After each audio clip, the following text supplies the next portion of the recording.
Un abrazo inmenso para todos ustedes. Hoy vamos a trabajar un tema bastante polémico, titulado "No soporto más que me estén diciendo que soy un alcohólico en esta crisis". Esta crisis ha generado un cuestionamiento a parejas y a familias sobre una situación particular. Quejas de algún miembro que aparentemente está entrando en excesos de pérdida de control con el consumo de alcohol. Estamos hablando desde adolescentes, jóvenes, adultos y hasta abuelos. Usan la justificación de hacer la cena mientras cocinan, se beben 3 o 4 copitas de vino. Otros, mientras disfrutan una buena película, se sirven 2 o 3 ginebras. Otros, que en una buena tarde de un asado, se toman una botella de whisky, pero como ellos dicen, pero fue como en 6 o 7 horas. El problema es que estamos en confinamiento y esto está sucediendo semana tras semana. ¿Tendremos un problema? Muchas de estas personas paran 2 o 3 semanas de consumir.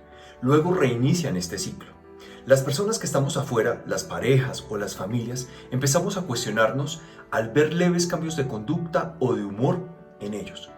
No se llega a la borrachera, lo aceptamos. Algunos empieza a resbalárseles la lengua o se les traba. Otros empiezan a hablar de más. Este tipo de situaciones que surgen plantea preguntas. ¿Estamos frente a un problema o los que estamos afuera, las parejas o las familias, estamos exagerando? Aclaremos algo. El proceso de hacer carrera para llegar a ser alcohólico es un proceso que evoluciona en años, de menos a más, y depende de una suma de variables que agrupadas nos van a decir si una persona está en una categoría de alcoholismo o una persona tiene un problema de alcohol o una persona sencillamente es un consumidor social, esporádico. Entonces, aquí vamos a ir entendiendo cuál es el proceso, pero este conversatorio vamos a situarlo específicamente en una parte de esa historia de la carrera en la que puede evolucionar una persona a ser alcohólico. Ojo a esto. Para entender cómo puede evolucionar progresivamente los problemas relacionados con el alcohol, vamos a hablar de 4 etapas básicamente. En la primera etapa se va a denominar experimental, que es de inicio social. Somos jóvenes, somos adolescentes, bebemos duro, estamos impulsados, influenciados o condicionados a beber grupalmente. Nos damos cuenta de que el alcohol alivia las penas, alegra el sentimiento, nos da sensaciones de seguridad, nos impulsa a buscar a una mujer, nos da sensaciones de compañía. Primera etapa. Ahora, la segunda etapa se da en forma mucho más lenta y progresiva del consumo. Ya somos adultos, se usa más en eventos sociales específicos, donde incluso en cierre de negocios hay cierto control del consumo hasta cierto punto. Pueden pasar semanas o meses sin consumir una persona. Es más, justifico las borracheras como si yo eligiera emborracharme. Lo justifico porque hice un buen cierre de un negocio, porque me reuní con mis ex compañeros, porque la fiesta está buenísima. Hacemos una que otra pataleta si la esposa o un hijo me llaman la atención sobre el trago. Pero al final acepto y cedo. Esa es la característica de la segunda etapa. En la tercera etapa, ya aquí pasan cosas muy distintas. Claramente, en esta tercera etapa hay manifestaciones de incapacidad de control sobre el consumo. Aquí ya no se controla. Prometo, pero no cumplo. Cambios de humor notables, cambios de conductas que son evidentes. Se buscan espacios para beber justificados e injustificados. ¿A qué me refiero? Me aíslo. Busco excusas como viajes, convenciones, cumpleaños, todo me sirve para llegar a beber, sea entre semana, sea fin de semana. Y otra característica de esta tercera etapa, se inicia el consumo en solitario, que no pasaba en la segunda etapa ni en la primera etapa. La cuarta etapa es una etapa denominada crónica, que es cuando ya hay un deterioro de la persona a nivel físico, a nivel cognitivo, a nivel médico. Hay muchos compromisos porque una persona incluso es capaz de perder su trabajo por ausencias, procrastina, miente. Es una persona que se dedica literalmente a beber día a día. Es difícil, la parte más triste de esta historia, la cuarta etapa. La pregunta es, ¿y dónde comienza a llamársele a una persona alcohólico? Desde el comienzo quiero dejar en claro algo. Hablar de estos temas va a implicar una conciencia donde no tenemos que esperar llamarnos o ser juzgados como alcohólicos para tomar la iniciativa de empezar a afrontar esta situación. ¿Por qué tenemos que esperar a último momento para poder reaccionar? Porque puede ser que la última etapa pueda ser demasiado tarde para ti. Ya hemos explicado las 4 etapas dentro de la problemática del alcohol. Ahora vamos a situar este conversatorio entre el segundo y tercer estadio. Entre el segundo estadio, donde la persona todavía aún siente que tiene control del consumo, tercer estadio, donde empieza a perder el control del consumo. Aquí hay una delgada línea invisible entre las 2 etapas, donde es muy fácil pasar de la segunda a la tercera sin darme cuenta. Y aquí es cuando surge este conversatorio, porque me llegan parejas, me llegan familiares a preguntar sobre estos cambios de conducta y me dicen, ¿será que estamos siendo muy duros? ¿Será que estamos juzgando? ¿Será que lo estamos tratando de alcohólico? Y es aquí donde empiezo a observar qué pasa con esa persona. Cuando pasa de segundo a tercer estadio, de segunda o tercera etapa, la persona empieza a generar mecanismos de defensa para protegerse de que eso no es así. Usan regularmente una excusa salida de Alcohólicos Anónimos, con todo respeto. Para aquellos que no saben, Alcohólicos Anónimos es una gran comunidad mundial donde se trabaja una filosofía de recuperación y de abstinencia hermosa y preciosa, donde han ayudado a millones de personas. Pero curiosamente usan estos eslogan para defenderse y hacer ver que estas personas que son alcohólicos anónimos, ellos son los enfermos, que no se permiten que se les compare con un alcohólico y oigan los comentarios de defensa que muchas personas van a usar para protegerse y no llegar a la aceptación de que posiblemente estamos frente a una problemática. Una de las frases que van a usar como defensa es: no me trates como un alcohólico anónimo, van a decir ellos. No estoy en recuperación, no me compares. No necesito sentirme salvado por alguien. Ellos son los que tienen que tocar fondo. ¿O qué? ¿Me van a hacer una encerrona? ¿Me van a confrontar? ¿Me van a obligar a romper mi negación? ¿Y luego qué? ¿Me van a obligar a entrar en un proceso de cambio? ¿A generar compromisos? ¿Y solo para dejar de beber? Esas personas son las que no pueden controlar la bebida. Yo sí puedo y no acepto lo que están diciendo de mí. Algo así más o menos es como el discurso que escucho muchas veces de las familias y de boca propia de las personas que empiezan a pasar esa delgada línea y empiezan a protegerse, a no querer afrontar las verdades que están por delante de ellos. Otros, en otro momento, pueden responder de la siguiente manera: miren mi vida, ¿es que les parece que estoy viviendo muy mal? ¿Les parece que estoy tocando fondo? ¿Es que me has tenido que recoger de algún bar por allí tirado si siempre llego a la casa? ¿O es que me has visto hacer algún escándalo en alguna fiesta? Yo siempre me sé comportar. ¿O es que soy una persona irresponsable económicamente hablando? Siempre he cumplido cuando he sido irresponsable. Voy a agregar otras frases célebres que escucho. Yo me sé controlar. Usted es la que tiene el problema que no ha superado, y es que su papá y su hermano son los alcohólicos. Ya porque uno bebe contento algunos tragos, para usted todo es un problema y todo el mundo es alcohólico. Esas son las frases. Ahora, ¿cómo determinamos si esos tragos de más se están volviendo un problema? Y no estoy hablando necesariamente de alcoholismo, porque como dije anteriormente, aquí el punto no es llegar, no es esperar a que otros te juzguen o te categoricen como alcohólico. Es posible detectar que puedas estar iniciando un consumo en problema y podemos detenerlo. Pero yo te preguntaría a ti, ¿por qué tenemos que esperar a llegar a los extremos para generar un proceso de cambio? ¿Es necesario? O más bien, haría la siguiente pregunta. ¿Es que cuántos escándalos y conductas ridículas tendrías que hacerle vivir a tu familia para poder hacer ver que hay un problema? ¿O por qué tienes que esperar que sea tu esposa o tu hijo o tu hermana quien te cuestione sobre tu conducta? ¿Es que tienes que llegar a ser un alcohólico para tomar verdaderas decisiones de cambio en tu vida? ¿En serio?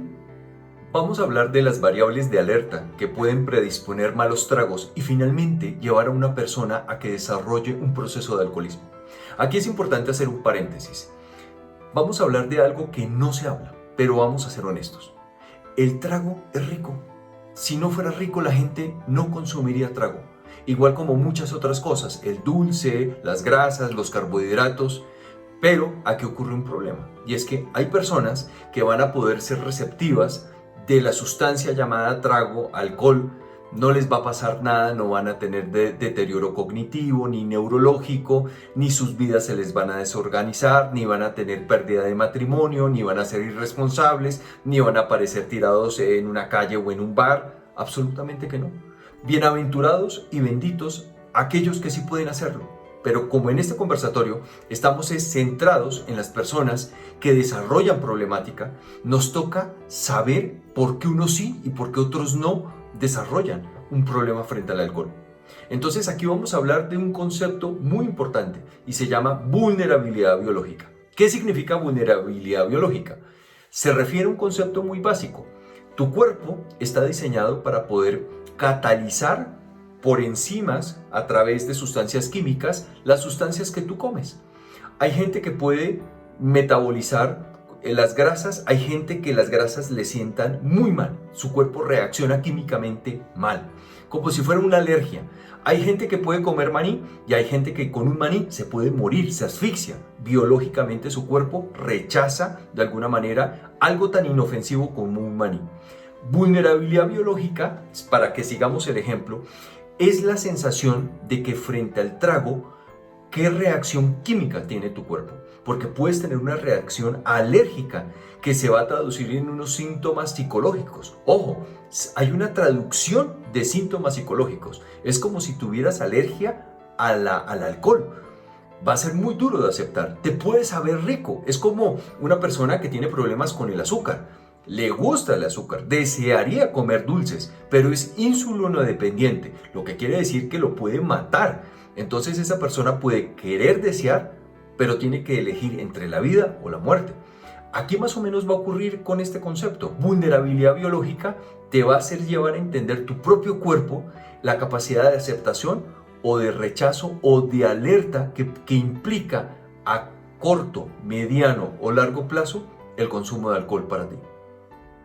Muchas personas me preguntan cómo puedo identificar yo si soy un candidato a tener vulnerabilidad biológica con respecto al alcohol. Es muy sencillo, hagamos un paréntesis también aquí. Nuestros abuelos, fíjense que tomaban 60 años, 70 años en llegar a la etapa alcohólica que hoy conocemos. Cuando tú tienes vulnerabilidad biológica, vas a hacer esa misma carrera, pero no en 60 años. La puedes hacer en 5 años, en 8, en 10, en 15 años.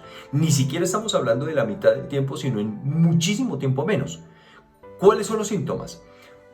Mayor aumento de la frecuencia de consumo, cambio en la tolerancia de respuesta al alcohol, donde con un poco de alcohol tú reaccionas en cadena, como si te hubieras bebido 10 cervezas, ahora necesitas una y ya estás toteado, disparado.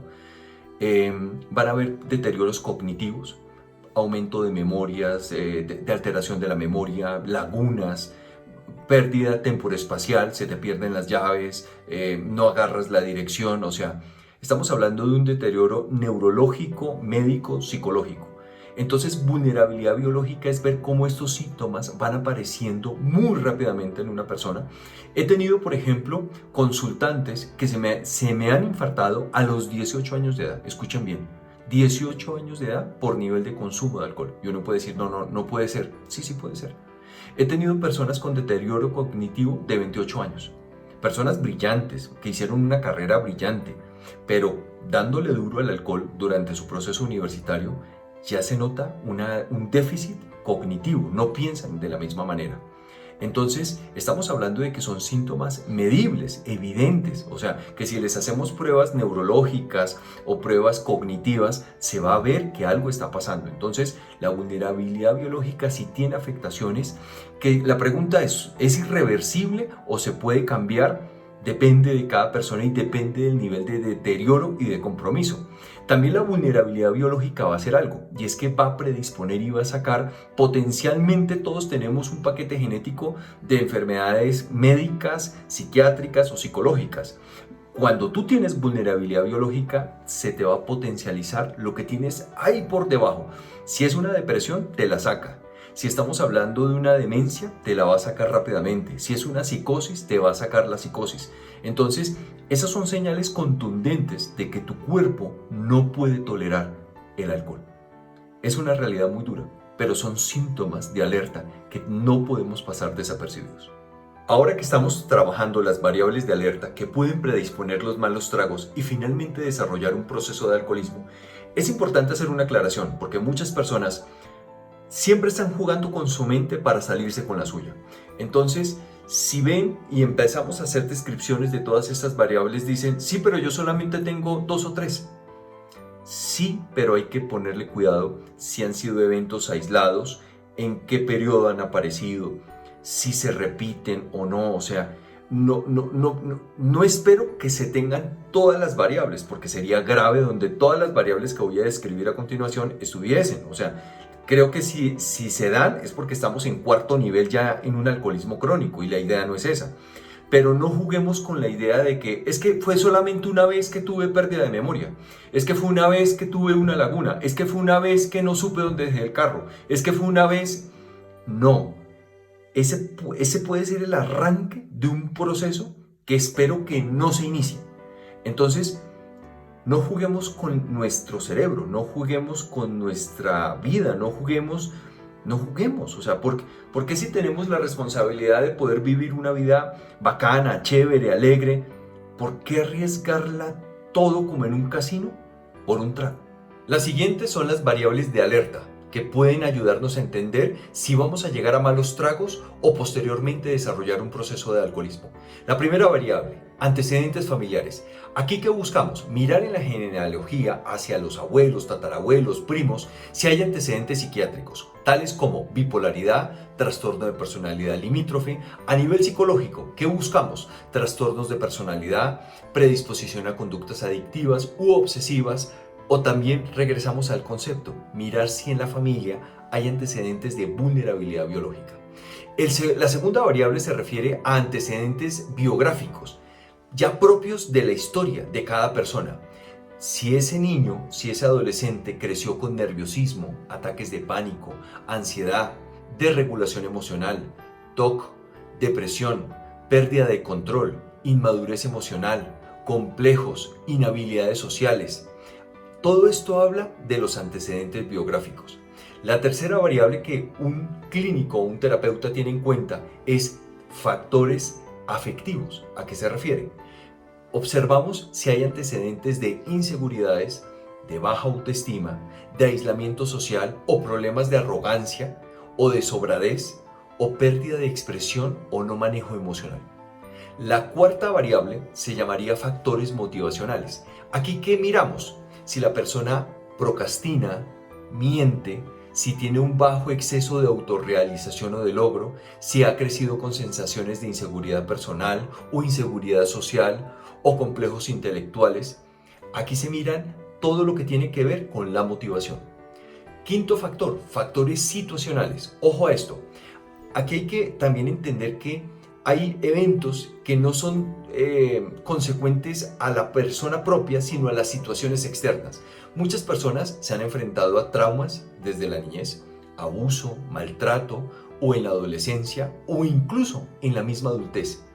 Muchos tal vez vienen de familias disfuncionales y esto hay que tenerlo en cuenta. ¿Qué afectación y qué consecuencias ha dejado, qué huellas negativas en la estructura de personalidad?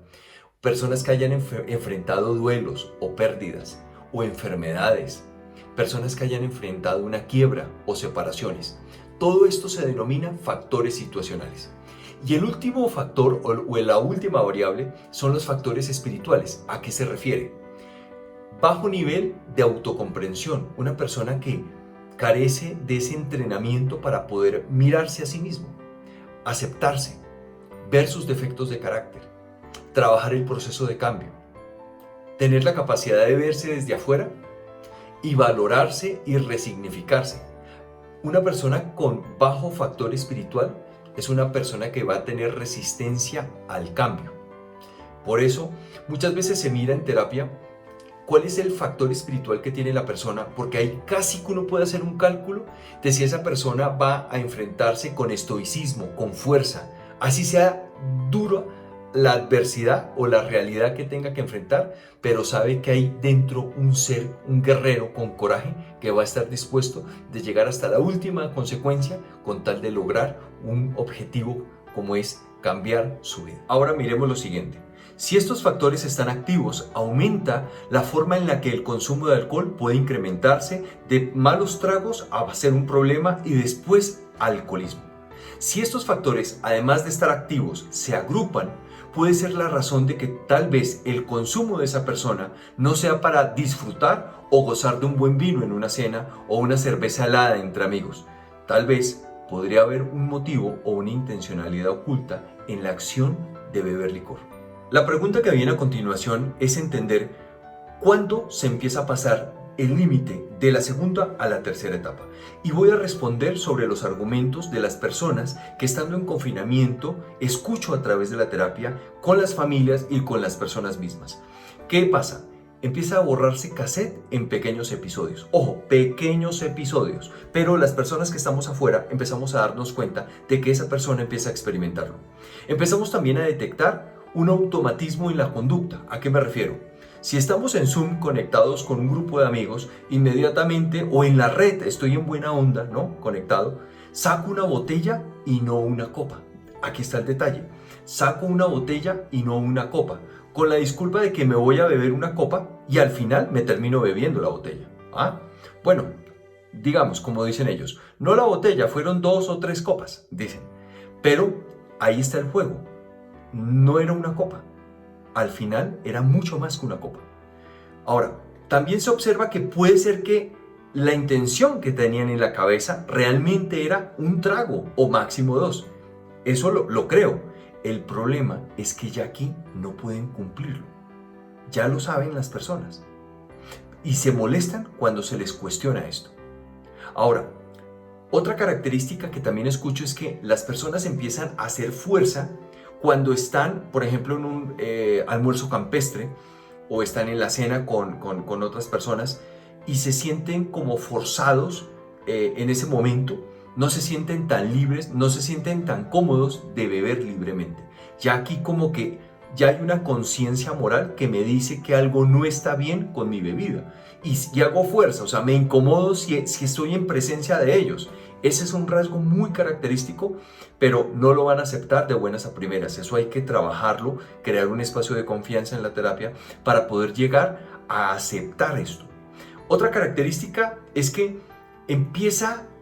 es muy curioso esto, empiezan a sentir dolor si dejaron un cuncho en la copa y para no dar la sensación de que bebían toda la copa completa, la dejan y dejan un poco, pero duele profundamente dejar ese poco, ¿sí? Es más, incluso muchos se vuelven muy acomedidos para recoger la loza y todo esto, simplemente con el hecho de querer volver a llegar a la copa y rematarla. Ya no hay nadie, ya nadie los está observando. Pero su generosidad siempre va a esconder un segundo propósito. Es muy curioso, les duele ese cuncho o esa copa que no se terminó. Es otra característica. Ahora, es importante que también veamos que otra característica es que el trago puede empezar a afectar el desempeño sexual, o bien porque nos cuesta llegar al orgasmo, o bien porque hay problemas de flacidez. Y esto tenemos que tenerlo en cuenta porque hay muchas parejas que han aumentado su consumo de alcohol y curiosamente el deterioro sexual se bajó. No quiero decir que sea una variable exclusiva por el trago, pero tenemos que sumarla y tenemos que tenerla en cuenta. Porque las parejas se van normalizando, crean excusas, no es por el estrés, es el confinamiento, es lo que sea. Pero pongamos la variable y preguntemos si el trago está de por medio.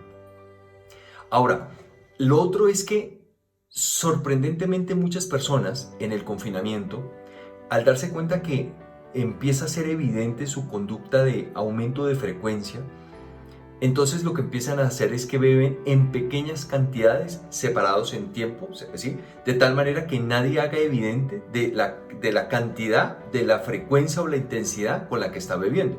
Entonces hacen jugadas para pasar desapercibidos. Cuando empieza una persona a hacer como cuentas o juegos en su mente para planear el consumo, estamos en la tercera etapa, evidentemente, ya pasamos la línea. Entonces, estos son algunos ejemplos, podrían evidentemente ser muchos más, pero a grosso modo para entender qué indica que pasé de la segunda a la tercera etapa. ¿Qué hay en el interior de las personas que están transitando entre la segunda y la tercera etapa? Lo que uno va a encontrar en el espacio de la terapia es que detrás hay personalidades correctas, maduras y estructuradas, pero en el fondo los habitan frustraciones, malestares, incomodidades, o bien sea con su trabajo o con su pareja o con la vida misma. También encontramos sentimientos de fracaso, recriminaciones, sueños o metas incumplidas, depresión o ansiedad. Por ello, ante la sensación de euforia y de placidez, de relajación, de chéveridad que produce el trago, las personas quedan pegadas tal vez a estas sensaciones que los ayudan a sentirse completos, o tal vez les ayudan a olvidar algo que los está disparando, presionando, los dispara en ansiedad. Ojo, una cosa es tener una vida medianamente tranquila. Otra cosa es vivir la vida en autenticidad, en realización y en emoción. Una cosa es cumplir con los deberes de la vida y otra sentir que realmente he vivido la vida. Entonces, muchas de estas personas van a sentir que se deben algo. No se sienten completamente auténticas, así hayan tenido éxitos en su vida, aclaro. Pero el trago va a ayudar a completar una sensación que no tienen. En algunos tal vez es sentirse felices, expresarse emocionalmente, relajadamente, que es algo que en su vida ordinaria por alguna razón no pueden hacer. En otras personas el apego al consumo se relaciona como una forma de evitar dolores, pérdidas, ansiedades. Pero entonces estamos hablando de que la realidad de la persona no está llenándolo, no está completándolo. Entonces hay que ayudarle a la persona para que cambie sus estrategias de manejo a la ansiedad o a la depresión o a la incompletud que está viviendo. Por eso es importante la asistencia clínica especializada. Ahora, puede ser que algunas personas biológicamente desarrollen una adicción a la sustancia por descompensación en el cerebro, en los neurotransmisores. Pero otras personas no van a desarrollar adicción al alcohol como tal, sino a las sensaciones que evita la persona o que producen en la persona. Si me evita dolor o sufrimiento, ¿por qué no hago un proceso terapéutico para sanar mis heridas? Ya que el trago no está funcionando como una estrategia a corto plazo, ni tampoco a largo plazo. Entonces, ¿por qué no me brindo la posibilidad de confiar en alguien que me ayude y me enseñe a trabajar esos dolores y esas pérdidas? Es más, si tengo condiciones médicas o psicológicas o psiquiátricas, ya habíamos hablado de que el trago puede ayudar a potencializar o acelerar la aparición de futuros cuadros clínicos, neurológicos, demencia, psicosis, pérdidas cognitivas o de memoria. Si el trago me conecta con sensaciones o con una parte de mí que aún considero valiosa, como sentirme relajado, tranquilo, eufórico, sentirme seguro, por ejemplo, para hablarle a una mujer, de sentirme cómodo, de tener intimidad con mi pareja, de sentirme libre de mis prejuicios o de mis propios reproches, o me trae la sensación de sentirme pleno y feliz, ¿por qué no me atrevo a tomar eso en una forma consciente y realista en mí, volverlo, materializarlo, generar más autenticidad, no andarse por la vida sintiéndome incompleto? Porque observo que estas personas viven de un pasado donde recogen éxitos, reconocimientos, pero es como si no comprendieran que el aquí y el ahora es vivir potencialmente con todo el poder de vida. Y tal vez muchas veces el trago nos acerca a esas sensaciones de expansión, de grandiosidad, pero es efímero porque simplemente se va. El reto que yo planteo para muchas de estas personas es: ¿y qué pasa si traes eso que sientes a través del consumo y lo vuelves una realidad para ti? Ese es el gran desafío dentro de la terapia. Y esa es la mayor invitación que le hago a una persona. Es muy curioso porque fíjense en que no atacamos directamente el trago. Vemos qué papel juega el trago y ayudamos a que esa persona se complete, pero cambiando la estrategia. No a través del consumo, sino en una forma distinta, mucho más madura, mucho más elaborada. Esa es la invitación. Esto da para muchos temas. Entender después cómo se afronta, cuáles son los tratamientos. ¿Sirve un ambulatorio? ¿Hay que hacer un internado? ¿Hay que hacer un rehab? Entonces, inclusive podríamos hablar del modelo clínico que manejamos en el colectivo, aquí y ahora, donde trabajo. Recuerda que tú tienes el poder de cambiar tu vida. Un abrazo inmenso para todos. Habla Hispana. Muchas gracias por su apoyo.